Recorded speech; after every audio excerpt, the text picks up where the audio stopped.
नमो अर्हन्ताणं नमो सिद्धाणं नमो आयरीयाणं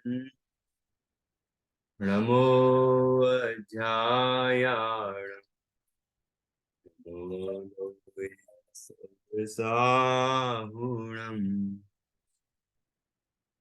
मङ्गलं भगवान् वीरो मङ्गलं गौतमो गणी मङ्गलं कुन्दकुन्दाद्यो जैन धर्मोऽस्तु मङ्गलम् सर्वमङ्गलमाङ्गल्यं सर्वकल्याणकारकं प्रधानं सर्वधर्माणां जैनं जयतु शासनं जैनं जयतु शासनम् विश्वप्रकाशि महिमान् ममानमेकम्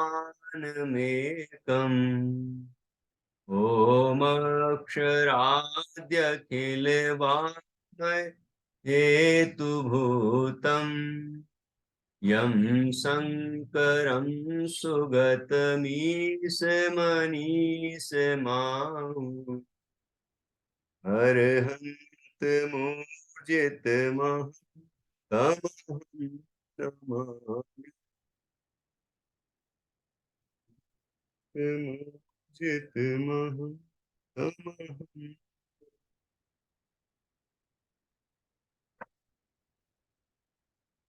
आचार्य श्री योगेंदु देव द्वारा रचित यह अमृता सीति नामक ग्रंथ है। इसके 68 काव्यों तक हमारी चर्चा हो चुकी है। आज 69वें काव्य पर हम चर्चा करेंगे। 69। इस काव्य में निज शुद्ध चैतन्य तत्व को बतलाया है।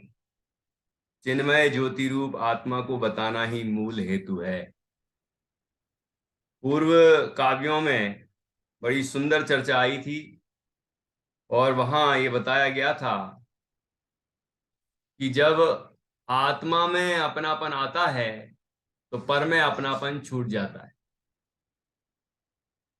जीव पर पदार्थों में अहम स्थापित करता है, ये मैं हूं, ये मेरा है, ऐसा पर भावों में, पर द्रव्यों में ऐसा करता है। इससे संसार में परिभ्रमण होता है, दुख होता है। लेकिन जब जीव पर भावों में अहंकार ममकार आदि नहीं करता और निज शुद्ध चैतन्य तत्व में ही अहम भाव स्थापित करता है, अपनापन स्थापित करता है, तो अहंकार भाव का नाश हो जाता है। जो पर में अहंकार का भाव है, मिथ्यात्व है, ये सब भाव नष्ट हो जाता है और यह जीव इस संसार सागर से पार होकर मोक्ष की प्राप्ति करता है। इसके पूर्व काव्य में एक बड़ी सुंदर चर्चा आई थी कि मैं शुद्ध हूं, मैं सिद्ध हूं, मैं शुद्धात्म तत्व हूं, ऐसा जो अंतर्जल्प है वह पुण्य बंध का हेतु है, लेकिन वह बंध के अभाव का हेतु नहीं है। लेकिन मैं सिद्ध हूं ऐसी जो अनुभूति है वह बंध के अभाव का कारण है, वह मोक्ष का कारण है, वह सुखी होने का कारण है। अर्थात मैं सिद्ध हूं ये विकल्प भी दुखदाई है। भले ही पुण्य बंध के कारण होने से और स्वभाव होने से अल्प दुखदाई होगा, मंद दुखदाई होगा, अशुभ की अपेक्षा कम दुखदाई होगा, लेकिन दुखदाई तो है ना। और हमें तो सर्व दुखों का अंत करना है, सर्व बंधनों का अभाव करना है। तो मैं सिद्ध हूं ऐसी जो अनुभूति है, मैं शुद्ध चैतन्य मात्र वस्तु हूं ऐसी जो अनुभूति है, वह अनुभूति ही करने योग्य है और वही एकमात्र बंध के अभाव का और सुखी होने का कारण है। यह चर्चा यहाँ पर बड़े सुंदर ढंग से आई। इसे आचार्य ने नैरात्मवाद भी कहा। नैरात्मवाद इसको कहा गया, जिसमें बताया गया है कि आत्मा नैरात्मवाद, अर्थात आत्मा रागादि कसाय भाव से, विकारी भाव से रहित है और शुद्ध चैतन्य मात्र वस्तु है, ऐसा जो बताया गया है वह जैनों का नैरात्मवाद है ना। यहाँ कथनचित कथनचित वाद है, अपेक्षा है, इसमें यह इस तरह का भाव है, इसमें नैरात्मवाद में यहाँ पर वो बात नहीं है कि शून्यवाद है तो अन्नमत एक शून्यवादी है, वह उस तरह का शून्यवाद वहां पर नहीं है। यहाँ शून्यवाद जो कहा गया है वह कैसा शून्यवाद है कि जीव विकारों से शून्य है, जीव का स्वभाव समस्त विकारी भावों से रहित है और शुद्ध चैतन्य मात्र है, यह यहाँ पर नैरात्मवाद बताया गया है। ठीक है ना। तो इस तरह से यहाँ हमने यहाँ पर चर्चा की। अब यहाँ आगे बढ़ते हैं और अगला श्लोक है जिसमें इस बात को ही आगे बढ़ाते हुए और चिन्मय ज्योति रूप आत्मा को बताया गया है, जो कि सुखी होने का मूल हेतु है और जीव के अनादिकालीन दुखों का अंत करने का हेतु है।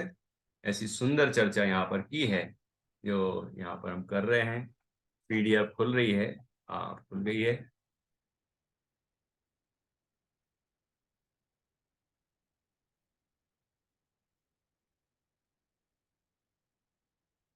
देखिए, ये आखिरी का जो बिंदु है उस दिन हमने पूरा पढ़ तो लिया था, थोड़ा सा समझना बाकी था जो अभी अभी मैंने बताया आपको। यहाँ पर बताया गया है कि किस तरह से नैरात्मवाद है। ये देखिए, यहाँ पर बताया गया था जिनेंद्र भगवान ही सर्वोत्कृष्ट शिक्षक हैं। जिनेंद्र भगवान के मत में ही ये बात आई है कि आत्मा शुद्ध चैतन्य मात्र है, सर्व विकारों से शून्य है स्वभाव से, और जो आत्मा इस तरह अपने आत्म स्वभाव का अनुभव करता है वह सारे विकारों का अंत करके, अभाव करके और मोक्ष की प्राप्ति करता है।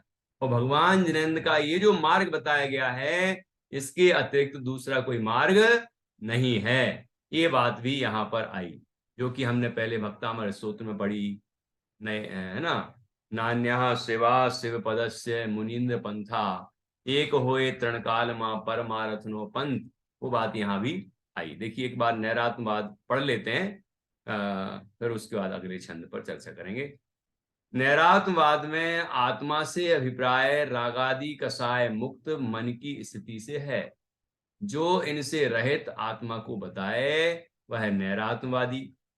आचार्य पूज्यपाद ने आत्मा का अर्थ रागादि अपरिणत कसाय विक्षेप रहित मन की स्थिति कहा है, किया है। मतलब जो रागादि विकारी परिणाम से, रूप से परिणत नहीं होता, परिणमित नहीं होता, वह आत्मा है। ये ऐसा आध्यात्मिक दृष्टि से आत्मा का स्वरूप बताया निश्चय से। कसाय विक्षेप रहित, कसाय का जो कसाय का परिणाम होता है, उस परिणाम से जो रहित मन की स्थिति है वह आत्मा है, ऐसा कहा गया है। बहिरात्मा आदि पदों में आगत आत्मा का चित्त या मन अर्थ ग्रहण किया गया है। बहिरात्मा में जो आत्मा शब्द है उसका अर्थ क्या है? चित्त या मन। कैसा कि बहिर की मिथ्यात्व रागादि युक्त जो मन वाला है या जो आत्मा है वह बहिरात्मा है। जैन अध्यात्म ग्रंथों में समाधि की उच्च स्थिति तथा निर्मनस्कता या निरात्मता को परस्पर संबद्ध माना गया है। कैसी स्थिति बताई गई है कि समाधि की उच्च स्थिति, जब जीव अपने स्वरूप में पूर्ण मग्न हो जाता है और परम समता का रसपान करता है, वीतराग भाव को प्राप्त होता है, निर्विकल्प आत्मानुभूति शुद्धोपयोग की दशा होती है, तो वह ये कहा गया है समाधि की उच्च स्थिति। तथा निर्मनस्कता, कि मन का अभाव। अब ये मन का अभाव कैसा होता है कि मन का कार्य है अनेक विकल्प करे, रहस्यपूर्ण चिट्ठी में आया। जब जीव अपने शुद्ध चैतन्य में मग्न होता है तो मन का जो अनेक विकल्प करने का स्वभाव है, कार्य है, वो काम बंद हो जाता है। मन पावे विश्राम, ठीक है ना। तो मन विश्राम को प्राप्त हो जाता है, उसी को यहाँ पर अमनस्कता कह रहे हैं। मन का काम नहीं रहता, मन का काम है अनेक विकल्प करे, अनेक विकल्प समाप्त हो जाते हैं, इसलिए अमनस्क कहा उसको, निर्मनस्क कहा। या निरात्मता को परस्पर संबंध, निरात्मता, आत्मा का अर्थ मन किया है ऊपर, तो निरात्मता का अर्थ क्या हुआ, मन रहित, ठीक है। और जो अनेक प्रकार के विकल्पों से रहित एक शुद्ध चैतन्य आत्मा में लीन रहता है, वह निरात्मा है। तो परम समाधि की उच्च स्थिति कहो या निर्मनस्कता कहो या निरात्मता कहो, ये सबका परस्पर ये अर्थ संबद्ध है, ठीक है। टीकाकार ने नैरात्मवादी का अर्थ शून्यवादी किया है। तो कैसा शून्यवादी है कि जो विकारों से शून्य है, विकारों से शून्य आत्मा को कहता है स्वभाव से, द्रव्य दृष्टि से, निश्चय नय से, वो नैरात्मवादी है, शून्यवादी है वो, ठीक है। यहां सर्वथा नैरात्मवादी की बात नहीं है, कि सर्वथा शून्यवादी की बात नहीं है कि आत्मा में विकार है ही नहीं, सर्वथा पर्याय अपेक्षा भी नहीं है, व्यवहार ऐसी भी नहीं है, ऐसा नहीं मानना। उस बात को यहां गौण किया है और द्रव्य दृष्टि को यहां मुख्य किया गया है, क्योंकि विकारों को यदि नष्ट करना है तो निर्विकार स्वभाव को देखना हो। जैसे बच्चों की यदि कमजोरियों को दूर करना है तो उनके हम गुणों को देखते हैं, इतना सा भी उनने अच्छा किया तो उनकी हम प्रशंसा करते हैं, तो धीरे धीरे उनके अंदर अच्छाइयां बढ़ती जाती हैं, गुण विकसित होते जाते हैं और दुर्गुण समाप्त होते जाते हैं। ऐसे ही आत्मा को सिद्ध अवस्था प्राप्त करनी है, परम शुद्ध अवस्था को प्राप्त होना है, तो आत्मा का जो पर्याय पक्ष है अभी अशुद्ध है, लेकिन द्रव्य स्वभाव अभी भी शुद्ध है।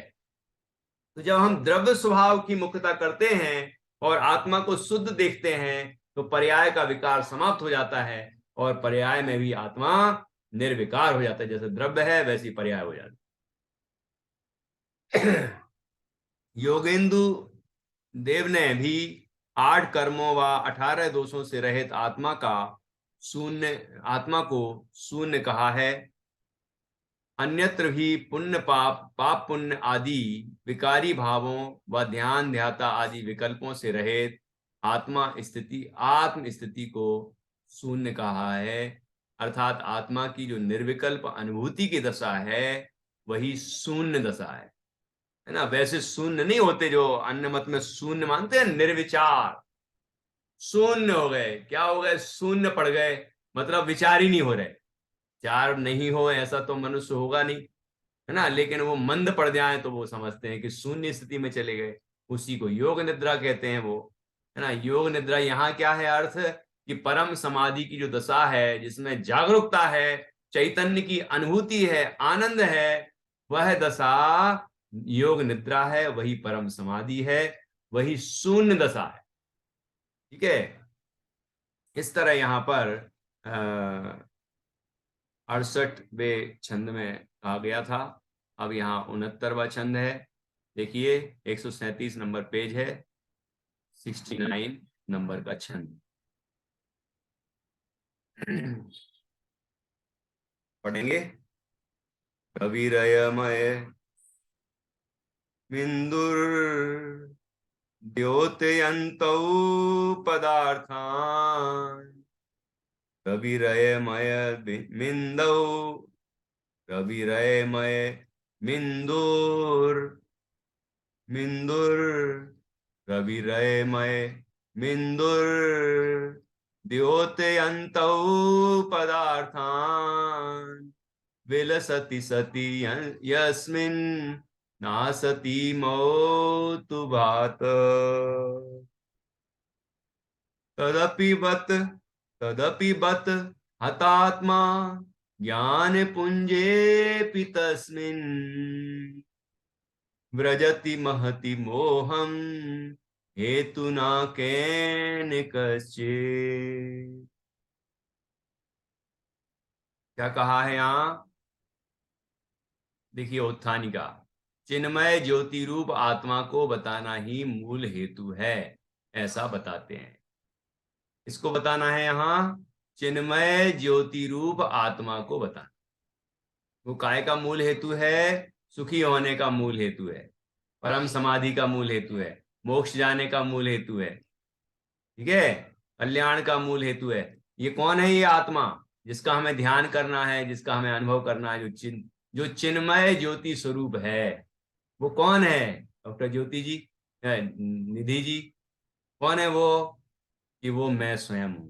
ये देह नहीं, ये स्त्री पुरुष आदि पर्याय नहीं, कि वो जो अंदर में जान रहा है वह ज्ञान स्वरूप तत्व, वह मैं हूं, जिसको यहाँ चिन्मय ज्योति रूप आत्मा कहा गया है।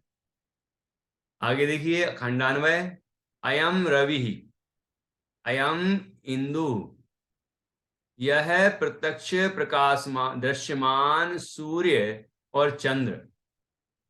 कौन है ये? प्रत्यक्ष प्रकाशमान सूर्य है और यह चंद्र है।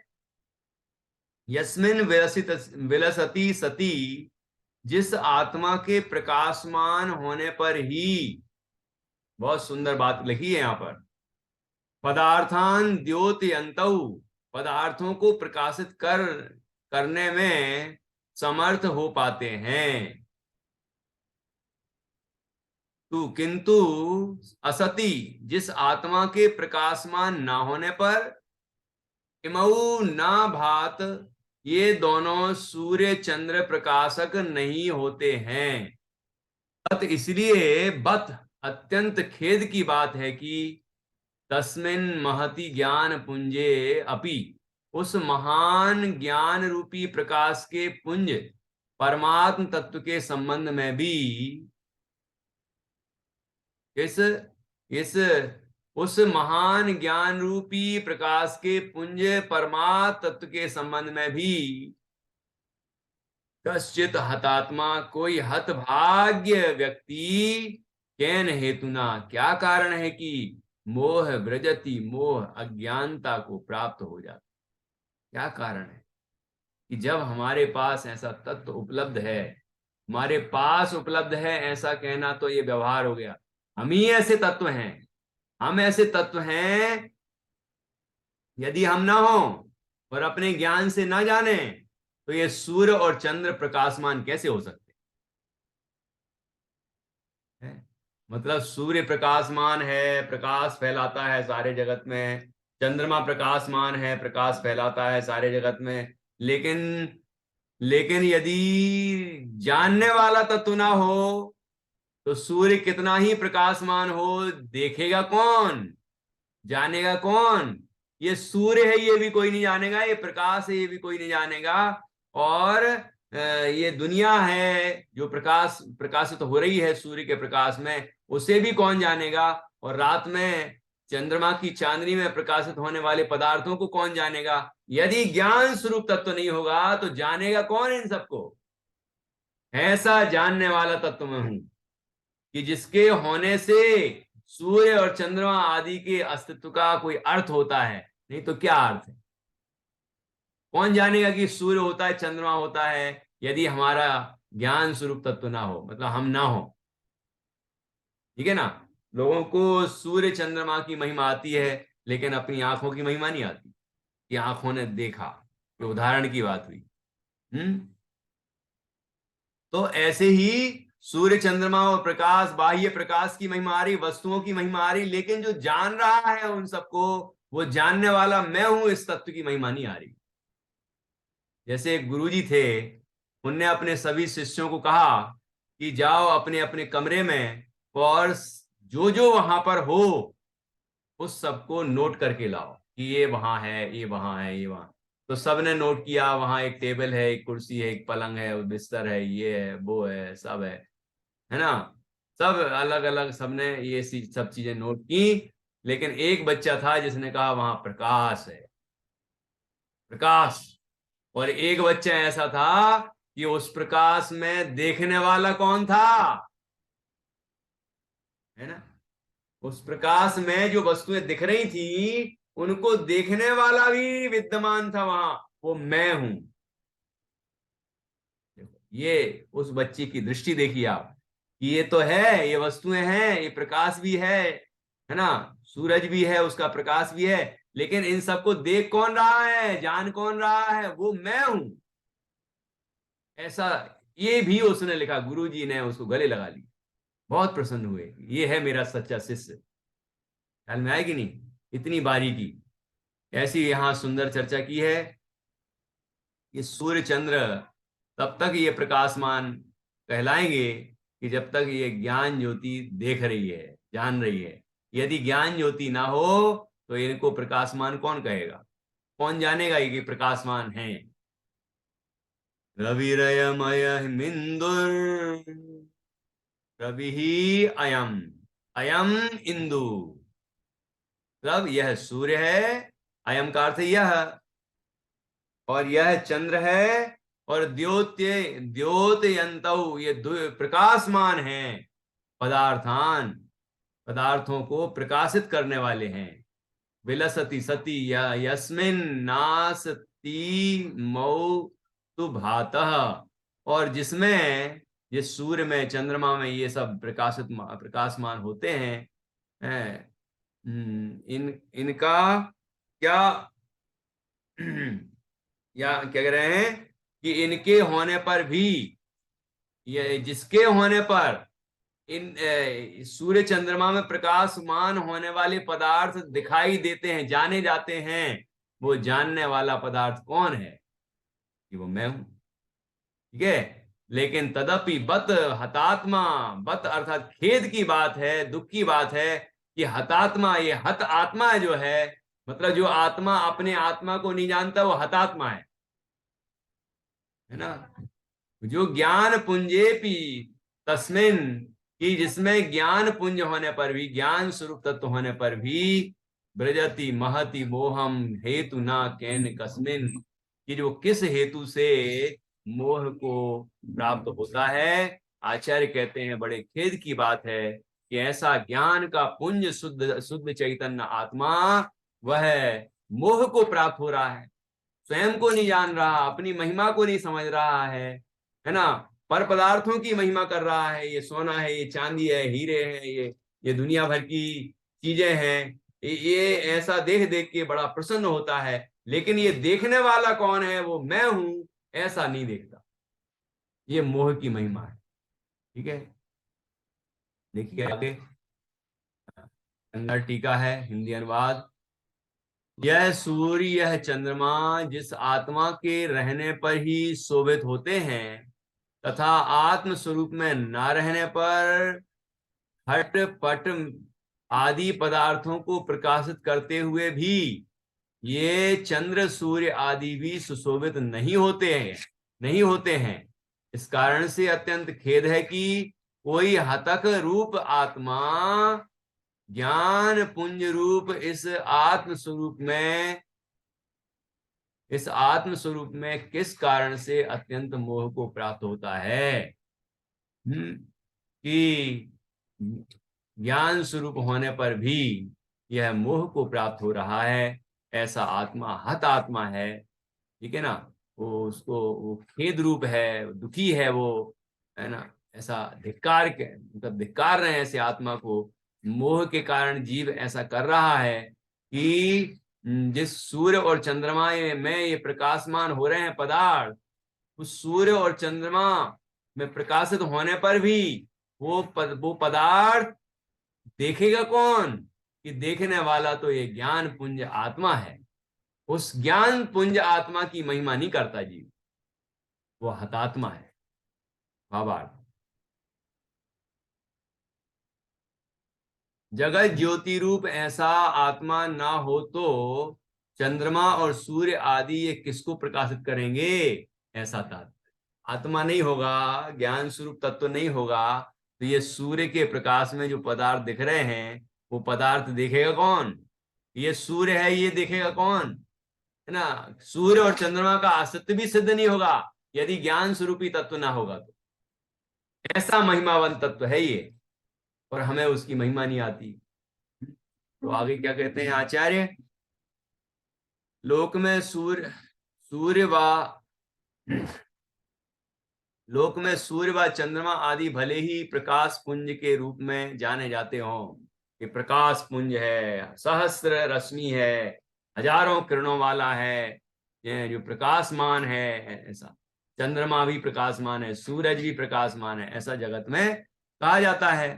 सूर्य चंद्रमा को प्रकाश का पुंज कहा जाता है। परंतु विश्व प्रकाशक अचिंत शक्ति ज्ञान तत्व की अनंत आभा के समक्ष ये अत्यंत महत्वहीन सिद्ध होते हैं।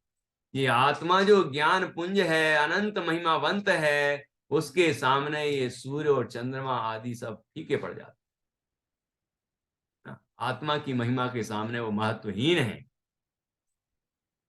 विश्व प्रकाशक जो पूर्ण लोकालोक को जानने की सामर्थ्य रखता है, अचिंत शक्ति, जिसकी शक्ति इतनी ऐसी है कि जिसका जो विकल्पों में विचारों में नहीं आ सकती, जिसे अनुभव ही किया जा सकता है, ज्ञान तत्व की अनंत आभा के समक्ष, ज्ञान तत्व की, ज्ञान स्वरूप आत्मा की अनंत आभा, अनंत कांति है, ऐसा प्रकाश है आत्मा का कि सारा जगत उसमें प्रकाशित होता है। तो कैसा प्रकाश है, मतलब ये जो सूरज का प्रकाश है उस रंग का, चंद्रमा का प्रकाश है वैसे रंग का, कि नहीं रंग रूप से रहित जो ज्ञान है उसमें सारा जगत दिखाई देता है, ज्ञात होता है। ये इसी को यहाँ पर आत्मा प्रकाशमान है ऐसा कह रहे हैं।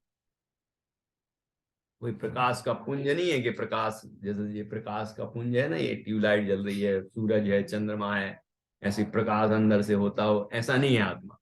ठीक है, ज्ञान ज्ञान है, मतलब जैसे प्रकाश में सब वस्तुएं जैसी हैं वैसी दिख जाती हैं, ऐसे ज्ञान होने पर सब वस्तुएं ज्यों की त्यों दिखती हैं, कौन स्वा है कौन पर है सब दिखता है स्पष्ट।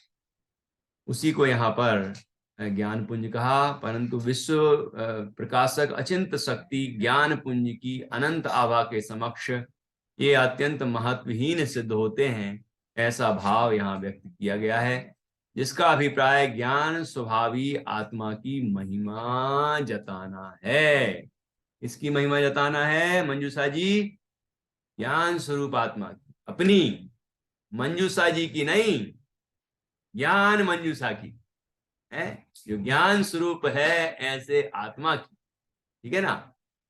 वस्तुतः स्थिति भी ऐसी ही है कि जो आतप सूर्य का या उद्योत चंद्रमा मणि आदि का रूप प्रकाश की अवस्थाएं हैं, वे वस्तुतः पुद्गल परिणाम होने से स्वयं ही ज्ञान रहित हैं। देखो, सूर्य का जो प्रकाश है, धूप है, चंद्रमा का प्रकाश है जिसको उद्योत कहा है, मणि का प्रकाश है, ये क्या है? ये सब पुद्गल हैं, पुद्गल के परिणाम हैं। ठीक है, वो ज्ञान से रहित हैं। फिर अन्य किसी पदार्थ का बोध कराना या उसे प्रकाशित करना उसके द्वारा कैसे संभव हो सकता है कि वो प्रकाशमान है, प्रकाशित करते हैं, है ना, सारे पदार्थों को दिखा देते हैं, ये ऐसा कैसे कह सकते हैं? कोई वो सूर्य चंद्रमा हमें पदार्थ दिखाते हैं क्या? देखने वाला नहीं हो तो कैसे दिखाएं? देखने वाला जब, जैसे अंधेरा हो और सूर्य का प्रकाश हो या चंद्रमा का प्रकाश हो या मणि का प्रकाश हो, तो पदार्थ जैसे हैं वैसे दिख जाते हैं, है ना। तो हम कहते हैं सूरज ने प्रकाशित किया, चंद्रमा ने प्रकाशित किया, हम कहते हैं मणि के प्रकाश से प्रकाशित हुआ, सब कुछ दिखने लग गया। लेकिन देख कौन रहा था? देखने वाला वहां नहीं होता तो ये प्रकाशित कर भी देते तो कौन देखता उनको? इसलिए वस्तुतः सूर्य चंद्रमा प्रकाशित करने वाले नहीं है, प्रकाशित करने वाला है ज्ञान स्वरूपी आत्मा। ख्याल में आया कि नहीं क्या कह रहे हैं यहाँ पर? ये अपनी आत्मा की महिमा बता रहे हैं यहाँ पर, वही उद्देश्य है यहाँ बताना, है ना। फिर से, वस्तुतः स्थिति भी ऐसी है कि जो आतप सूर्य का या उद्योत चंद्रमा मणि आदि का रूप प्रकाश की अवस्थाएं हैं, वे वस्तुतः पुद्गल परिणाम होने से स्वयं ही ज्ञान रहित हैं। फिर अन्य किसी पदार्थ का बोध कराना या उसे प्रकाशित करना उनके द्वारा कैसे संभव हो सकता है? कि वो किसी चीज का ज्ञान कैसे करा सकते हैं? सूरज का प्रकाश ज्ञान कैसे करा सकता है? क्योंकि वो ज्ञान से रहित ही है, वो पुद्गल का परिणाम है। तथा पुद्गल के परिणाम का सीमा क्षेत्र भी पुद्गल तक ही है। पुद्गल का परिणाम कहाँ रहेगा? पुद्गल में। पुद्गल की पर्याय पुद्गल में रहेगी, जीव में तो नहीं आ जाएगी, अन्य द्रव्य में नहीं चली जाएगी। पुद्गल का परिणाम पुद्गल में ही होगा। तो पुद्गल के परिणाम का सीमा क्षेत्र भी पुद्गल तक ही है। अतः यदि प्रकाश रूप पर्याय से व्यवहार दृष्टिया किसी को प्रकाशित माना भी जाए तो वे चंद्रमा और सूर्य मात्र पुद्गल को ही प्रकाशित कर सकते हैं। इसको प्रकाशित कर सकते हैं कि पुद्गल को प्रकाशित कर। ये पदार्थ देखिए, लाइट जलाई और पुद्गल ही पुद्गल दिखने लगी। जीव दिखा क्या वहां? न्याय क्या कह रहे हैं कि यदि व्यवहार दृष्टि से यह माना जाए कि ये पदार्थ प्रकाश रूप हैं, ये पर्याय तो प्रकाश रूप है ना, तो व्यवहार से माना जाए तो ये प्रकाशित करते भी हैं, मतलब दिखला देते हैं, बतला देते हैं, दिखने लग जाते हैं। तो क्या दिखने लग जाते हैं? पुद्गल। देखो, सूर्य का प्रकाश आया, सूर्योदय हुआ, पहाड़ दिखने लगा, नदियां दिखने लगी, है ना, ये शरीर दिखने लगा, मकान दिखने लगे, रास्ते दिखने लगे। ये क्या है? सब पुद्गल। ये शरीर दिखता है कि अंदर आत्मा भी दिखने लगता है सूरज का प्रकाश आने पर? है? जब रात्रि का गहन अंधकार हो तब भी हमारे दिगंबर संत अपने चैतन्य का अनुभव करते हैं और अपने ज्ञान से सारी वस्तुओं का यथार्थ स्वरूप समझ लेते हैं। ठीक है? और केवल ज्ञान प्रकट हो जाए तो सब कुछ दिखने लग जाएगा। ठीक है ना? यद्यपि जब केवल ज्ञान प्रकट होता है उन अरहंत परमात्मा को, मुनिराज को, तो अरहंत बनते हैं जब, तो फिर उनके आसपास प्रकाश ही फैल जाता है बाहर का, पौद्गलिक। कोटि रवि भान धुति तेज छिप जात है, महावैराग्य परिणाम ठहरात है कि नहीं? तो वो बाहर की महिमा है, पुण्य की महिमा है, लेकिन उसके कारण कोई आत्मा आत्मा की महिमा नहीं है। आत्मा की महिमा तो अपने ज्ञान से है। ठीक है? वो चंद्रमा और सूर्य कोई जीव को प्रकाशित थोड़ी करने लग जाते हैं, जीव ही उन सब पदार्थों को प्रकाशित करता है, जानता है। आगे देखिए। तथा अतः यदि प्रकाश रूप पर्याय से व्यवहार दृष्टिया किसी को प्रकाशित माना भी जाए तो वे चंद्रमा और सूर्य मात्र पुद्गल को ही प्रकाशित कर सकते हैं, विश्व के अवशिष्ट जीवादि 5 द्रव्यों को नहीं, क्योंकि वे अरूपी हैं और रूपी द्रव्य की पर्याय का अरूपी द्रव्य के प्रकाशन में उपचार भी लागू नहीं होता है। अतः निश्चय दृष्टिया तो सूर्य चंद्रमा के द्वारा पदार्थों का प्रकाशन संभव ही नहीं है, और व्यवहार दृष्टिया माना भी जाए तो